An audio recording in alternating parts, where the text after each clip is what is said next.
Now you're ready to learn how to take apart your bassoon. Basically, we're just going to go in reverse of how we put it together. There will be a few additional steps here, so make sure you're paying attention closely. After taking your bassoon off of the seat strap, and then with two hands placing it upright on the floor, we will take off our bocal the same way we put it on. Hold the curved portion like a pencil and wiggle it back and forth, making sure that the metal nib does not tear into the whisper key pad. The bocal may have collected condensation while we played. When our warm air passes through the instrument, moisture gathers on the insides. We need to blow this out. Place your mouth on the corked end, point the tip of the bocal at your swab, and blow gently. You'll blow the moisture out. Once you've done this, you can place it safely back in the case.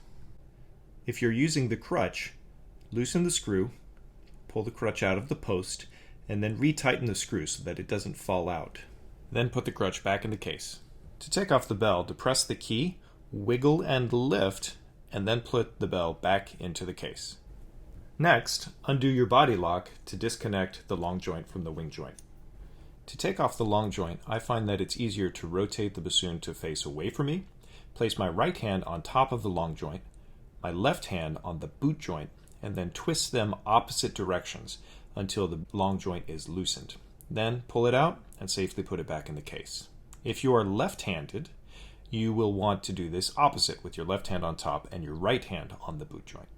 Rotate the bassoon back to face you, with your left hand holding the boot joint and your right hand holding the bottom portion of the wing joint. Wiggle and separate the two. Now, it's time to learn how to swab. For the same reason that we needed to blow out our bocal, warm air passing through the center of the bassoon creates condensation on the inside, we will need to swab out the wing joint and the boot joint. First, we're going to swab out the wing joint. Place the boot joint safely on your lap, then turn the wing joint upside down. Place the wing swab weight into the end of the wing joint. Slowly lower it through. Once it reappears on the other end, slowly pull through. Do not tug, do not yank. You do not want to get your swab stuck on the inside. Once you have completed this, put the wing joint away. Make sure to re-engage the body lock in the case. Next up, we're going to swab the boot joint. This one's a little more complicated because the shape of the tube through the boot joint is a U, so we need to drop our weight in one side and bring it out of the other. The two sides of the boot joint are lined differently in wooden bassoons. Here, you'll see the larger opening is wood, while the smaller opening is metal. That's because the condensation will collect on the metal side, and we want to make sure that condensation never comes over to the wooden side. So when we swab, we will swab through the wooden side and out the metal side. When you're ready to swab, drop your weight into the larger opening. Feed the thread into the larger opening, and then with a little bit of slack left over, pinch the thread against the side of the large hole. With the metal side on the bottom side, rotate the boot joint upside down and shake it a little bit.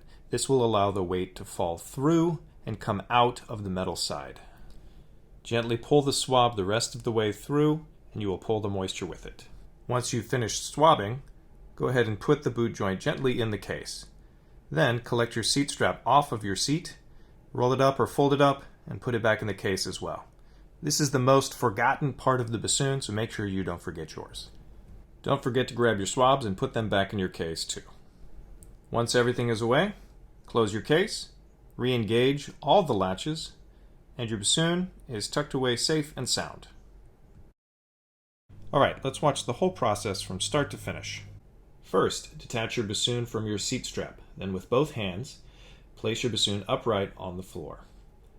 Grabbing your bocal like a pencil, wiggle it gently out of the wing joint, being careful of the whisper key pad.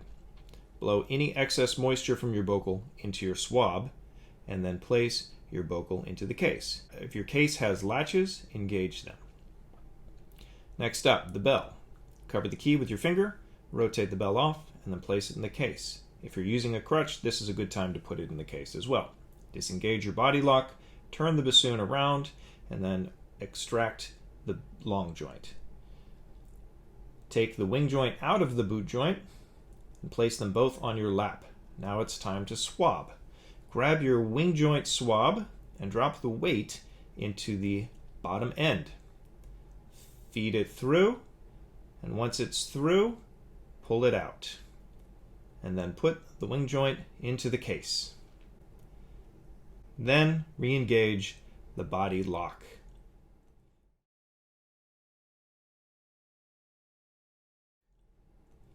Grab your boot joint swab. Feed the weight into the larger wooden side. Feed it all the way through, pinch it, give it some shakes to feed it into the metal side, and then feed the rest of the swab through. You may have to shake it more than once.